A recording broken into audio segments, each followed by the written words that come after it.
almost everybody else. And I have Mandi with me. Let me click over to see if you can see Mandi. And it is not showing Mandi for some reason. So we have this new.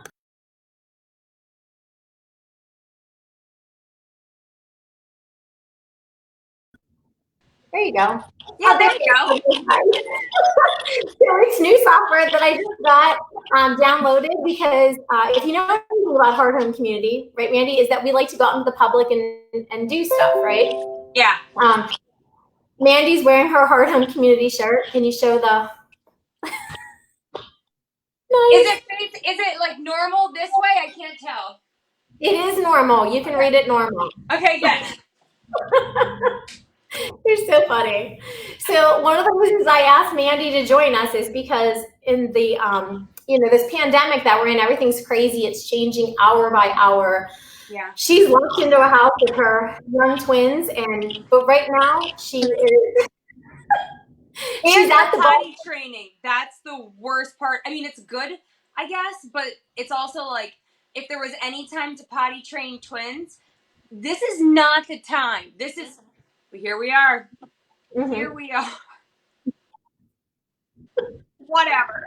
So can I share a funny story? Yes. When I texted Mandi the other day and said, how's it going? Let's just say she sent me a picture of a mother's potty training nightmare picture. And I thought, well, having my kids at 16, 17. Yeah, it wasn't good. Let's just put it this way. Yeah, it's not good, not fun, highly not recommended. 0 out of 10. But you know what? We're all in a moment of where we don't have a choice to change and to adapt. So I'm going with it. I'm going to go with it. Well, and that brings us to the point, Mandi, because you're doing that in your life, but you're also doing that at the volunteer center because you literally just started working at the volunteer center in Baldwinsville, right? Yeah. I mean, we recently, we were going to have casino night, and then of course we ended up having to cancel it. Well, I should say postpone it. As of right now, it's not canceled. We're hoping to still have it because, I mean, we put so much work and effort into all of it. And I would love to see it obviously still happen here in the future. It's just, of course, with everything going on, everything is just such up in the air. I mean, for everyone's businesses, everyone's events. But I am really excited. I am optimistic that it's still going to happen. We have way too many good baskets at this point, and I want to see it, go out with a bang. Absolutely. It was funny because I think casino night was the first thing that I heard anybody was contemplating of canceling because it was really coming up in a matter of days. And the board members were sitting there and they were trying to make that decision. And, it's tough. It's hard to do. So it really was. I mean, it was one of those decisions at that time. We didn't have all the information that we have now. And just given all of the facts and just kind of given everything that was coming up, we really just had to make that choice. And I'm glad, of course, that we obviously did. But, such a time of uncertainty, and it still is, that way with everyone. And seeing all the different businesses kind of in town now that are going to be having to shut down for a while.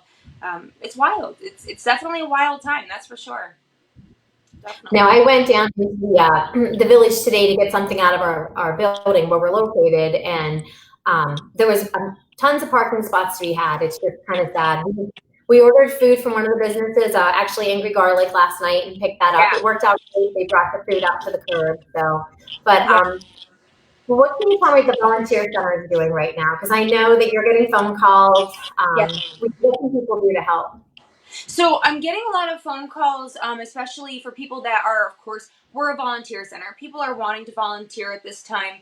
The problem is, in this very, very moment, we don't yet have anyone specifically calling in saying, hey, you know what, I need the help.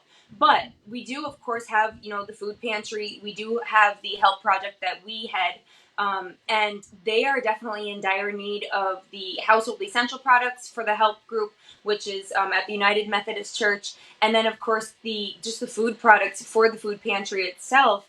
And I know normally what ends up happening here on a day-to-day basis is we would get donations that come in, and let's say it's for the health project itself. We would then take it and we may go to the dollar store, and we end up getting things like the laundry detergent, the hand soaps.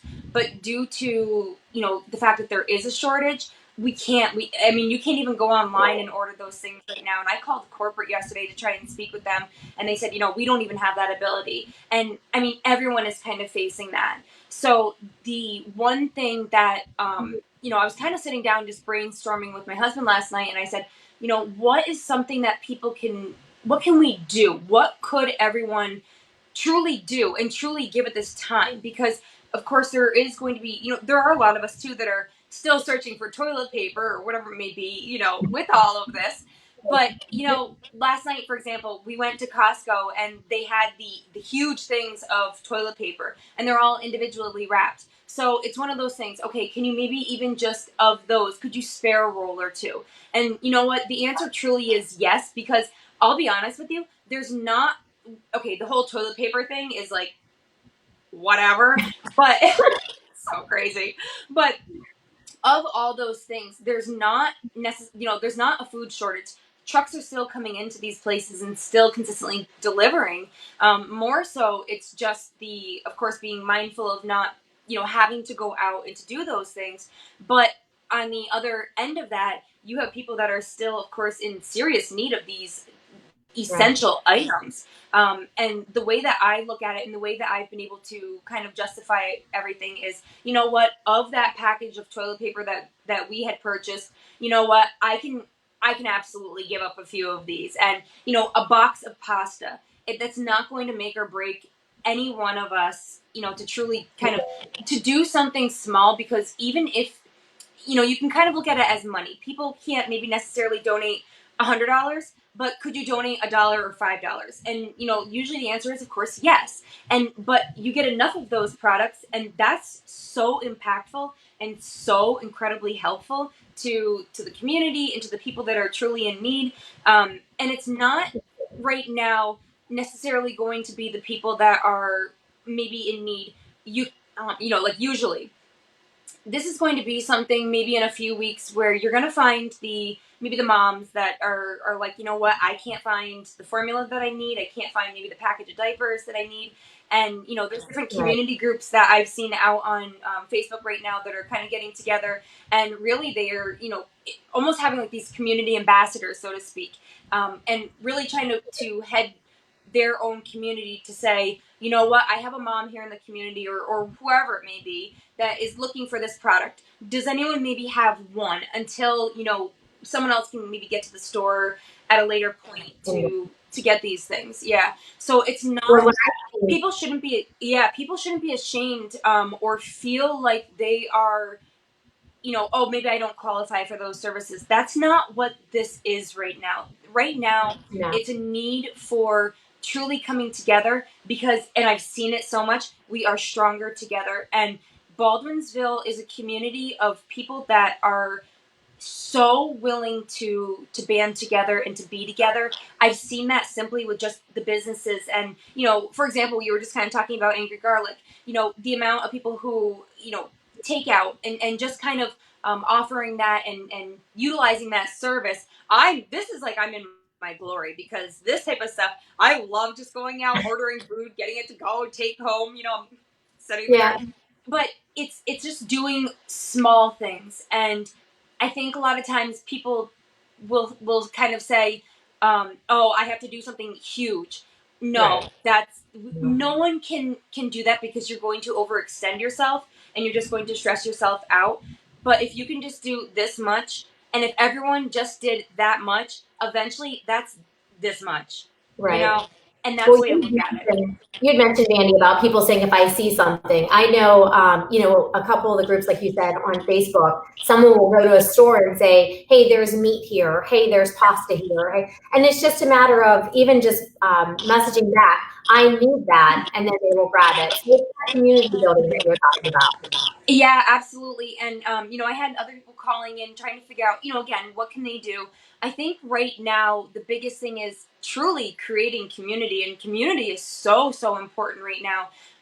And really, the way that I've been kind of describing it and explaining it is having a buddy system, because there are so many people out there that it's not going to be just the 2 weeks from now, it's going to be the 3 and 4 weeks and beyond that are going to truly need help. So creating a buddy system, the people with the compromised immune systems, the people that are, of course, elderly, maybe truly are shut-ins that can't get out, just Right. calling, just checking up on them and saying, are you okay?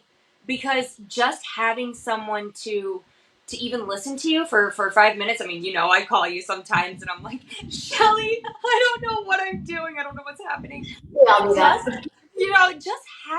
just having that support and camaraderie. And I think during this time, people just need to realize there's no judgment. You can call the volunteer center and listen, I will pick up the phone. You might hear my kids screaming in the background. I promise you they're okay. Listen, guys, this is why I had twins, so they watch themselves. No, I'm just kidding. It's chaos doing that. But seriously, I mean, if you just need an ear, if you just need anything, seriously, simply anything, just call. Just call, reach out to people right now.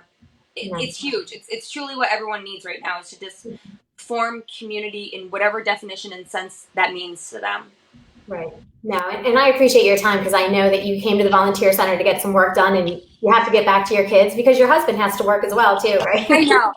Everything's a meltdown, and I'm just over here like, we're gonna be okay, truly, because that's the only way that you can look at this. Because if you do start to panic, it does create hysteria, and no one can accomplish anything by worrying.